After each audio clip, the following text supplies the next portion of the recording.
What's up, everybody? Today I'm giving you part two on what I think of the beta. This is just stuff that they need to improve on. I'm gonna elaborate on what I meant in part one. So I'm just gonna get right into it and say that this game should be for pubs. It should be 6v6.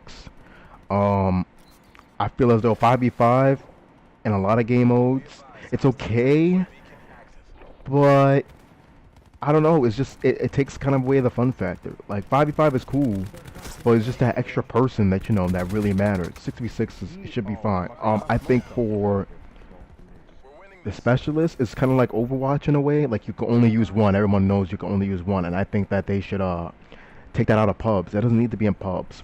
For competitive esports and all that other stuff, I agree that there should only be one specialist per game. But this is not esports. This is pubs we're talking about. We have to make the game fun. Remember how like Black Ops 1, Black Ops 2, like the game was just fun. It didn't really revolve around esports. Esports was just getting introduced, and Call of Duty was fun. Black Ops 3 was fun. And this game, it's fun, but it just has a lot of restrictions. It kind of reminds me of 2K. Like this year, 2K18, and then 2K17, you had to make your own player. You had to make a specific archetype because they didn't want people, dominating in what's that tournament they have? I can't think of the tournament, but they have a tournament in 2K every year, and they didn't want people dominating with their 99 overalls, dunking and doing all this crossovering and the speed boosting and all that, so you had to make an archetype. It's like kind of like the same way in this game. But I don't think they need to do that because it's a pub. In pubs, it should be fun. It should be how you want to play. And I think they should just make it 6v6 and everyone can use whatever specials they want, no matter how many. Okay, on to the second thing on the list. I have dedicated servers. See, in this beta, I think it was a player versus player connection because, as you will see in this gameplay, I got a disconnection. I got a connection interrupted in this game, which means someone dashboarded. And it's just a beta. But I'm just saying, hopefully in the real game they have dedicated servers because treyarch is not known for their hit detection. Okay, they're not. Their hit detection is kind of wonky at times, and it's like sometimes it takes 4 to 5 bullets to kill people. Sometimes it takes 5 to 6, 7 to 8. And it's a little bit frustrating, so I'm hopefully this year that they will have dedicated servers ready for Black Ops 4 so it can help with the hit detection. And that brings me into my next thing about the hit detection and all that is the body armor. Okay? I know a lot of people want body armor out the game. I understand. It's very frustrating to play against, and I think if they're not going to take it out the game, giving everyone AP rounds on every class, it's okay, but I think what they should do is whoever has body armor, I don't think they should be able to run as fast. Like they should have a penalty for wearing body armor, okay? In this game, there's no exosuits, so they shouldn't be, running around the way they're running around if they're wearing body armor. They should be slowed down, probably like maybe 10 to 15% slowed down. Instead of them running up on you, rushing you and all that, it should be like 10 to 15 because it's body armor, it's extra armor, extra health. And that's what I think they should do for that.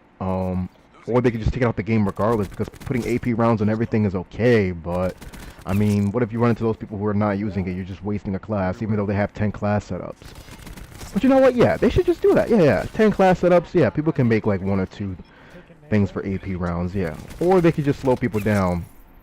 That works too. A few more things I want to get into, and then the video is going to be it. The score streaks were just absolutely terrible, and Treyarch already came out and said that they're going to buff the score streaks, so that's a good thing. There's already a patch that should be out now for Black Ops 4, the beta, on PS4. It's 2.6 gigabytes, I think.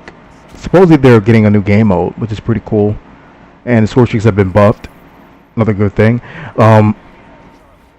Yeah, just the maps. I hope these aren't the best maps they have to offer, man, because they're kind of lackluster maps. Like, they're underwhelming maps. They look okay. Some maps are like, this map looks good. Like, this looks, like a Treyarch map. But the other map I played on the first game when I said it looked like Sovereign, it was kind of doom and gloom. Hopefully they have, more colorful maps, the Black Ops maps, because, it makes everything colorful and happy. Makes you want to play the game. And last, but definitely not least, the specialist. Firebreak is pretty OP. He burns you, and the more he burns you, you can't heal. You can't really do nothing. You can just sit there. I mean, it's really kind of broken. The dog got nerfed, so the dog is fine now. I just don't like the trip mines, not the trip mines. His mesh mines. I'm talking about Nomad here. His mesh mines are just, they're annoying, dude. And sometimes you be getting hit with them out of nowhere, like legitly. Like you'll walk over it and nothing will happen. You walk over it again, then you blow up. It's like, okay, well, why didn't I blow up the first time? Then me walking back over it the second time, I get blown up. I have no clue what's up with that. Other than that, everything else was okay. I didn't like Torque. I think Torque was just absolutely just terrible. I know he's supposed to block off paths and all that, but it just made me feel too much of like Rainbow Six-ish, and I didn't like that. I didn't like the Rainbow Six feel. I like the Call of Duty feel, and that just he doesn't feel like a Call of Duty feel to me. He doesn't have a Call of Duty vibe to him. Neither does the riot shield that you can run and shoot people with. Oh my! How are you supposed to stop that thing? That thing is broken. Once somebody has that, like, it's over. Like, you might as well just put down your controller or just, you know, accept that you're gonna die, because you're gonna die. There's no way you can kill him. I've tried plenty of times. Me and my boys, we sat there, we tried shooting at him from multiple angles with the riot shield. The only way you could kill him is from behind. And who really has time while he has a gun on his riot shield, which I think is broken, for him to shoot at you and you try to run around and kill him? No, there's no way. You just can't. You just can't do it, man. They need to nerf him. Other than that, overall, I love the game, man. The game is just, it's a beta, so it feels good. A little bit clunky every now and then, but it does feel good. I just hope that when they make all these changes, that the game is just great, man. I hope it's really good. I have high hopes for this game, and so far, I'm liking it. I'm loving it. Alright, it's your boy Minion, guys. I'll catch you on the next one.